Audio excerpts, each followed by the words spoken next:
الا یاتینا بفاحشۃ مبینہ، ہاں اگر کسی سے صریح جو ہے حرام کاری کا فعل سرزد ہو گیا، اس پر کچھ زیادتی کی جائے، اسے کچھ سزا دی جائے، جیسے کہ اوپر آ چکا ہے فعذوہما، اس وقت تو اجازت ہے۔ اس کے بغیر جو ہے کسی کے اوپر زیادتی کرنا، خاص طور پر اگر نیت یہ ہے کہ میں اس سے اپنا مہر واپس لے لوں۔ وعاشروہن بالمعروف، دیکھو عورتوں کے ساتھ معاشرت اختیار کرو، رہو سہو معروف طریقے پر، بھلے طریقے پر، اچھے طریقے پر، نیکی اور راستی کے ساتھ۔ فَإِن كَرِهْتُمُوهُنَّ فَعَسَىٰ أَن تَكْرَهُوا شَيْئًا وَيَجْعَلُ اللَّهُ فِيهِ خَيْرًا كَثِيرًا، تو اور اگر تمہیں کسی وجہ سے اب وہ ناپسند ہو گئی ہے، انہیں پسند نہیں کرتے تم، تو ہو سکتا ہے کہ کسی شے کو تم ناپسند کرو، درا حال ہے کہ اللہ نے اسی میں تمہارے لیے خیر کثیر رکھ دیا۔ پتہ نہیں ایک عورت جو ہے کسی ایک اعتبار سے آپ کے دل سے اتر گئی ہے، طبیعت کا میلان نہیں رہا ہے، اس میں اور کون کون سی خوبیاں ہیں، کس اعتبار سے آپ کے لیے وہ خیر کا ذریعہ بنتی ہے، تو اللہ کے حوالے کرو اس معاملے کو، لیکن ان کے ساتھ رکھو معاشرت صحیح، ان کے حقوق ادا کرتے ہوئے۔ ہاں اگر معاملہ ایسا ہو گیا ہے کہ ساتھ رہنا ممکن نہیں ہے تو طلاق کا راستہ کھلا ہے، شریعت اسلامی نے اس میں کوئی تنگی نہیں رکھی ہے، یہ کرسچینٹی کی طرح کا کوئی غیر معقول نظام نہیں ہے کہ طلاق ہو ہی نہیں سکتی، وہاں یہ ہے کہ طلاق کا راستہ کھلا ہے۔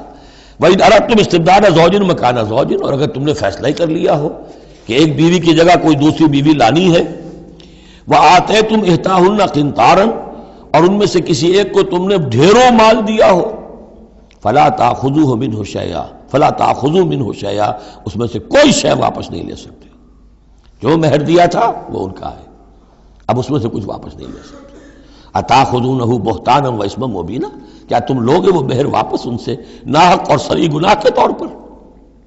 وکیف تاخذونہ، کچھ عقل کے ناخن لو، کچھ شعور اور کچھ شرافت کا ثبوت دو، کیسے ان سے وہ مال تم واپس لینا چاہتے ہو؟ وقد افضى بعضكم الى بعض، جبکہ تم ایک دوسرے سے مل چکے ہو، تمہارے مابین انتہائی قریبی رشتہ جو بھی ہو سکتا ہے دنیا کا وہ قائم ہو چکا ہے۔ وَأَخَذْنَ مِنْكُمْ مِيثَاقًا غَلِيظًا، اور وہ تم سے بہت گہرا قول و قرار لے چکی تھی۔ اب قول و قرار ہوتا ہے نکاح کے وقت، اس میں ذمہ داری لیتا ہے مرد، کوئی ایک وہ بھی ایک کانٹریکٹ ہے۔ وَلَا تَنكِحُوا مَا نَكَحَ آبَاؤُكُم مِّنَ النِّسَاءِ إِلَّا مَا قَدْ سَلَفَ، اور جو تمہاری والد، جو تمہارے آباؤ نے، تمہارے باپوں نے جن سے نکاح کیا ہو ان سے تم نکاح مت کرو۔ جو میں نے کہا تھا نا کہ جو سوتیلی مائیں ہوتی تھیں ان کو وہ اپنے نکاح کر کے گھر میں ڈال لیا یا بغیر نکاح کے ڈال لیا۔ یہ نکاح وہاں بھی اس معاشرے میں بھی اس کو کہتے تھے نکاح مقت، بہت ہی برا نکاح ہے۔ یہ فطرت انسانی تو اباح کرتی ہے لیکن رواج ان کا تھا، یہاں قرآن مجید نے آ کر اس کا جو ہے سختی کے ساتھ سدباب کیا۔ وَلَا تَنكِحُوا مَا نَكَحَ آبَاؤُكُم، جن عورتوں سے نکاح کیا ہو تمہارے باپوں نے ان سے نکاح نہ کرو، مِنَ النِّسَاءِ إِلَّا مَا قَدْ سَلَفَ، سوائے اس کے کہ جو ہو چکا، إِنَّهُ كَانَ فَاحِشَةً وَمَقْتًا، یقیناً یہ بڑی بے حیائی کی بات ہے اور اللہ تعالیٰ کے غضب کو بھڑکانے والی ہے۔ وَسَاءَ سَبِيلًا، اور بہت ہی برا راستہ ہے۔ اب یہ طویل آیت آ رہی ہے جس میں محرمات ابدیہ کا بیان ہے کہ کن رشتوں میں نکاح کا معاملہ نہیں ہو سکتا، ایک مرد کن کن اپنی خواتین رشتہ داروں سے شادی نہیں کر سکتا۔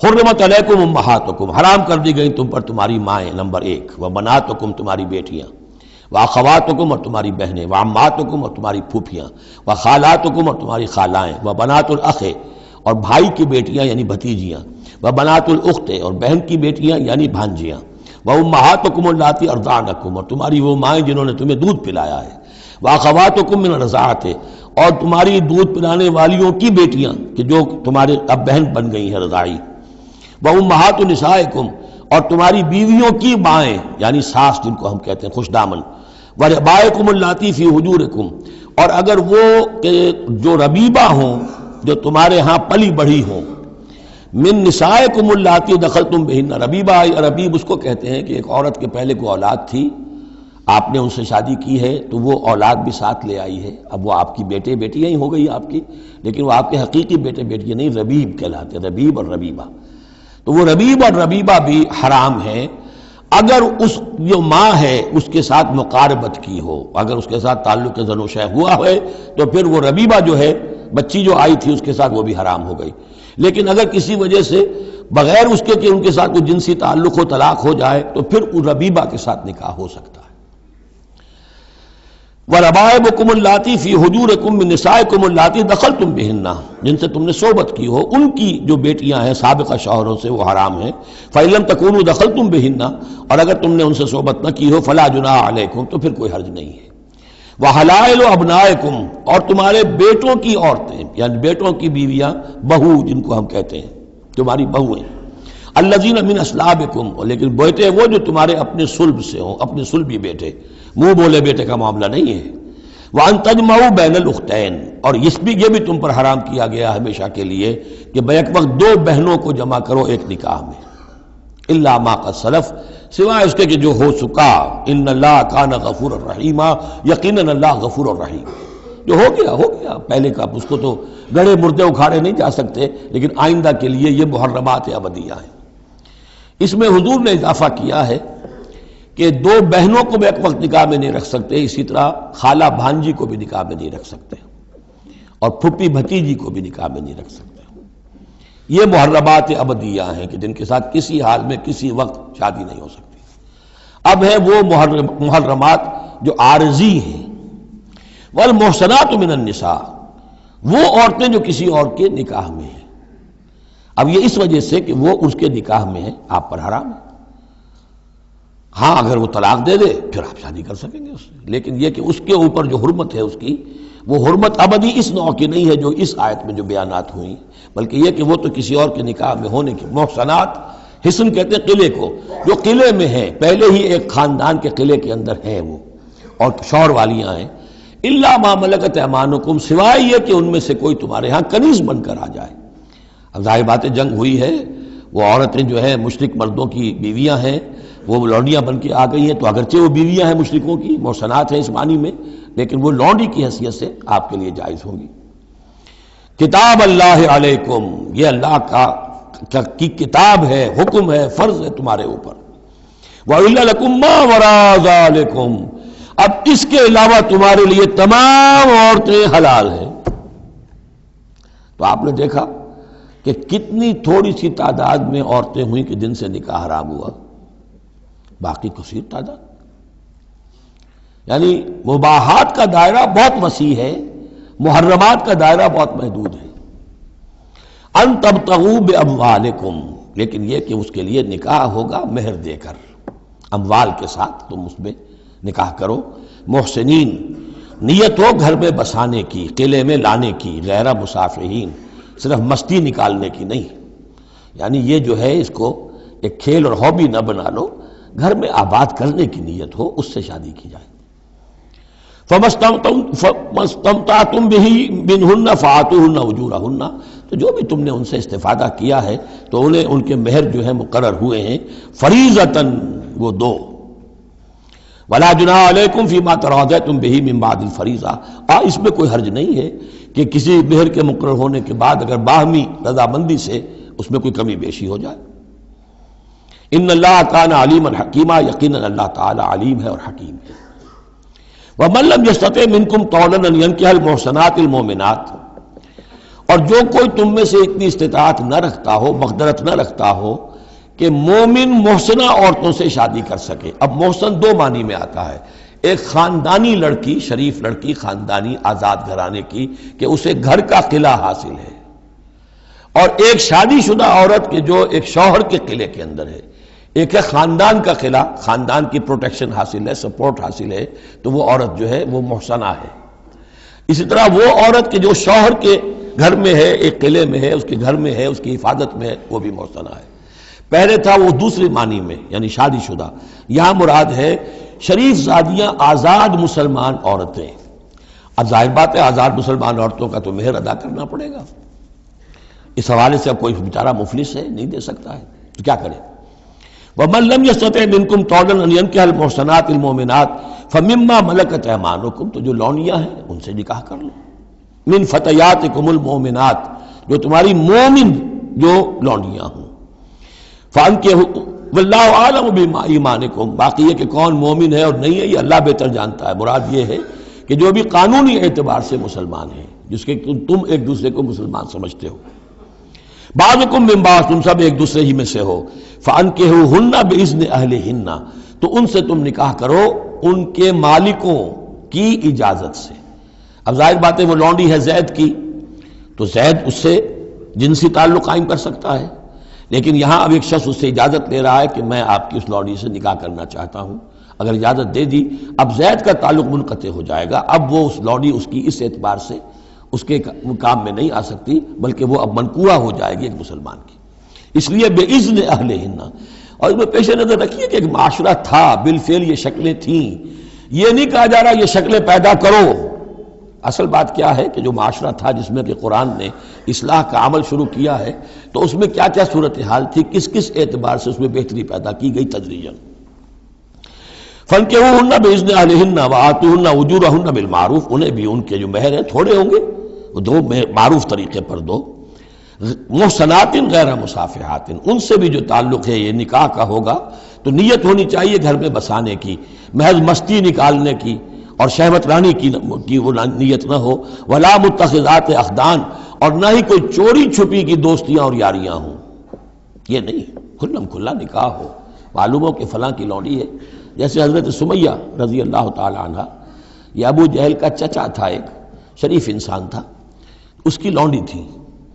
پھر جب یہ یاسر آئے ہیں یمن سے اور آباد ہوئے مکے میں، تو انہوں نے اس کے ابو جہل کے چچا سے اجازت لے کر اور ان کی لونڈی سمیہ سے شادی کی ہے۔ ان سے پھر حضرت عمار ہوئے، عمار ابن یاسر اور عمار کی والدہ سمیہ رضی اللہ تعالی عنہم، یہ تین کا ایک کنبہ تھا۔ وہ شریف آدمی مر گیا تو پھر ابو جہل جو ہے اس کو اختیار ہو گیا ان پر، اس نے پھر جو پرسیکیوٹ کیا ہے وہ آپ کو معلوم ہے، اس خاندان کو بدترین جو ایذائیں دی گئی ہیں وہ اس خاندان کو دی گئی۔ فَإِذَا أُحْصِنَّ، پھر جب وہ قید نکاح میں آ جائیں، فَإِنْ أَتَيْنَ بِفَاحِشَةٍ، پھر اگر وہ کوئی غلط کام کریں، اگر کوئی وہ جو ہے بے حیائی کا کام کریں، فَعَلَيْهِنَّ نِصْفُ مَا عَلَى الْمُحْصَنَاتِ، تو انہیں آدھی سزا دی جائے گی اس کی کہ جو شادی شدوں کو دی جائے گی۔ اب یہ جو ہے چونکہ ابتدائی احکامات ہیں، ابھی تک تو رجم کا حکم آیا ہی نہیں ہے، ابھی تک 100 کوڑوں کا حکم بھی نہیں آیا ہے، ابھی تو یہ تھا آزوہما، تو کوئی بھی انہوں نے اپنا طریقہ مقرر کر لیا ہے کہ اتنا کچھ ہم ماریں گے۔ تو اس میں البتہ ذہن میں رکھا جائے کہ اس میں یہ ہے کہ جو یہ لونڈی ہے منکوحہ، اس کو اگر سزا دینی ہے اسی طرح کے جرم کی، تو اس کی سزا بھی عادی ہوگی، اس لیے کہ ایک شریف خاندان کی عورت جس سے پروٹیکشن حاصل ہو اس کا معاملہ اور ہے، اور ایک اس بیچاری غریب یعنی اس کا لونڈی کا معاملہ اور ہے۔ ذالک لمن خشی العنۃ منکم، یہ رعایت بھی کہ مسلمان لونڈیوں سے نکاح کر لو، یہ بھی تمہارے لیے، تم میں سے ان لوگوں کے لیے ہے کہ جنہیں اندیشہ ہو فتنے میں پڑنے کا، جو اپنی شہوت اور جنسی جذبے کو روک نہ سکتے ہو، کہ اگر ان کے لیے نکاح کی کوئی شکل نہیں بنتی ہے تو ہو نہ جائے کہ کہیں کسی غلط کام میں وہ ملوث ہو جائیں، ورنہ یہ کہ وان تصبروا، اگر تم صبر کرو، تو چونکہ عام طور پر جو باندیاں تھیں ان کا کردار اونچا نہیں تھا اس معاشرے میں، تو بہتر یہ ہے کہ ان سے نکاح کرنے سے تم بچو اور تعفف کرو، اس میں بہتری ہے۔ وان تصبروا خیر لکم، اور اگر تم صبر کرو تو یہ تمہارے حق میں بہتر ہے۔ واللہ غفور الرحیم، اللہ غفور الرحیم ہے۔ یرید اللہ لیبین لکم، اب یہ چونکہ کچھ احکام آ رہے ہیں تو ایک فلسفے کی باتیں آ رہی ہیں اب چند۔ بسا اوقات ایسا ہوتا ہے کہ احکام کو انسان اپنے اوپر بوجھ سمجھنے لگتا ہے، یہ کرو یہ نہ کرو، یہ کرو یہ نہ کرو، تو آدمی کی طبیعت ہے، فطرت ہے، یہ بات سے محسوس کرتا ہے۔ بلکہ عیسائی تو میں نے ایک مرتبہ 1970 میں تقریر سنی تھی، کرسمس گزاری تھی لندن میں، تو انہوں نے کہا تھا کہ شریعت لعنت ہے، خواہ ایک انسان کو یہ حرام ہے، یہ حرام ہے، یہ حرام ہے، رک نہیں سکا ہے، اب دل اس کا میلا ہو جائے گا، گلٹی کانشنس ہو جائے گا، گلٹی کانشنس سے اس کے اندر جو ہے وہ نیگیٹو سائیکالوجی ڈیولپ ہونی شروع ہو جائے گی۔ یہ ساری گندگی کہاں سے پیدا ہوئی کہ آپ نے حرام حلال کا فلسفہ چھیڑ، سب حلال کرو چھٹی ہو جائے گی۔ تو ایسے ایسے فلسفے بھی دنیا میں ہیں، اور یہ میں نے تقریر سنی 1970 میں لندن میں کرسمس کے دنوں میں۔ یرید اللہ لیبین لکم، اللہ تعالیٰ چاہتا ہے کہ تمہارے لیے ان چیزوں کو واضح کر دے۔ وَیہدیکم سنن الذین من قبلکم، اور تمہیں ہدایت دے ان راستوں کی کہ جو تم سے پہلے کے لوگوں کے تھے۔ ویتوب علیکم، اب اس میں دونوں طرف جائے گا، پہلے کے نیکوکار بھی تھے، پہلوں کے بدکار بھی تھے۔ نیکوکاروں کا راستہ تم اختیار کرو، صراط الذین انعمت علیہم، اور دوسرے راستوں سے تم بچ سکو۔ ویتوب علیہم، علیکم اللہ چاہتا ہے تمہارے اوپر، تم پر تو عنایت فرمائے۔ واللہ علیم الحکیم، اللہ تعالیٰ سب کچھ جاننے والا، کمال حکمت والا ہے۔ واللہ یرید ان یتوب علیکم، دوبارہ پھر وہی، اللہ چاہتا ہے تم پر مہربانی فرمائے۔ ویرید الذین یتبعون الشہوات، اور وہ لوگ کہ جو شہوات کی پیروی کرتے ہیں وہ چاہتے ہیں ان تمیلوا میلا عظیما کہ تم تو ایک طرف غلط راستے سے دور تک تمہارا جو ہے رجحان ہو جائے اور ادھر ہی تم بھٹکتے چلے جاؤ۔ آج جو بھی ہے عورت کی آزادی کی بنیاد پر، ایمانسیپیشن کی بنیاد پر یہ ساری چیزیں جو ہو رہا ہے، ویمن لب ہے، یہ سب کا سب در حقیقت ان حدود اور قیود کو توڑ کر اور سارا یہ جنسی جو ہے انارکی پھیلانے کی ایک سازش ہے جو دنیا میں چل رہی ہے۔ یرید اللہ ان یخفف عنکم، تم یہ نہ سمجھو کہ بوجھ ڈال رہا اللہ تم پر، اللہ تم پر تخفیف چاہتا ہے۔ جب تم ان چیزوں پر عمل نہیں کرو گے، معاشرے میں بدگمانیاں پھیلیں گی، فساد ہوگا، گندگیاں ہوں گی، جھگڑے ہوں گے، بدگمانیاں ہوں گی، یہ سارا کچھ ہوگا تو اللہ تو تمہارے لیے آسانی چاہتا ہے۔ وَخُلِقَ الْإِنسَانُ ضَعِيفًا، اور انسان پیدا کیا گیا ہے کمزور، اس کے اندر کمزوری کے پہلو بھی ہے۔ جہاں بہت اونچا پہلو ہے، روح ربانی پھونکی گئی ہے، وہاں یہ نفس بھی تو اس کے اندر ہے اور اس کے اندر جو ہے ضعف کے پہلو موجود ہیں۔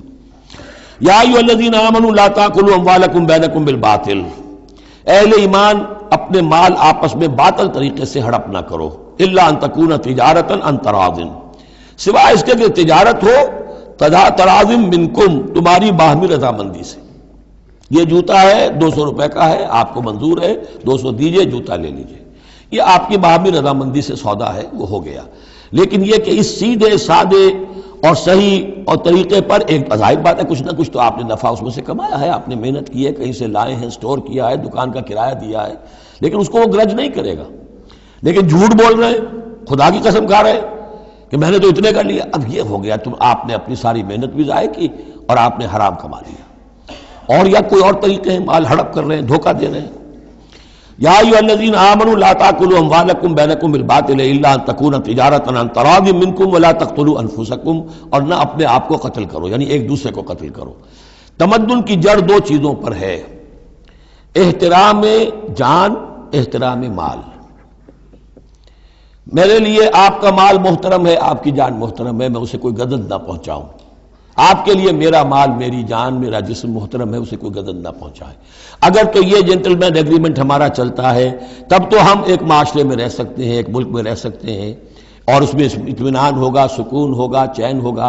اور جہاں یہ دونوں احترام ختم ہو گئے، جان کا نہ مال کا، تو ظاہر بات ہے کہ پھر وہاں سکون کہاں سے آئے گا، اطمینان کہاں سے آئے گا، چین کہاں سے آئے گا۔ وَلَا تَقْتُلُوا أَنفُسَكُمْ إِنَّ اللَّهَ كَانَ بِكُمْ رَحِيمًا، یقیناً اللہ تعالی تم پر بہت ہی مہربان ہے۔ وَمَن يَفْعَلْ ذَلِكَ عُدْوَانًا وَظُلْمًا، اور جو کوئی بھی یہ کام کرے گا، دو کام، چوری اور دھوکہ اور قتل نفس، ظلمًا اور عدوانًا، تعدی کے ساتھ، ظلم کے ساتھ، فَسَوْفَ نُصْلِيهِ نَارًا، تو اسے تو ہم جھونک دیں گے آگ میں، وَكَانَ ذَلِكَ عَلَى اللَّهِ يَسِيرًا، اور یہ چیز اللہ پر بہت آسان ہے۔ یہ نہ سمجھنا کہ کیا اللہ تعالیٰ تمام نوع انسانی کو جہنم میں جھونک دے گا، یہ اللہ کے لیے بہت آسان ہے۔ بارک اللہ لی ولکم فی القرآن العظیم ونفعنی وإیاکم بالآیات والذکر الحکیم۔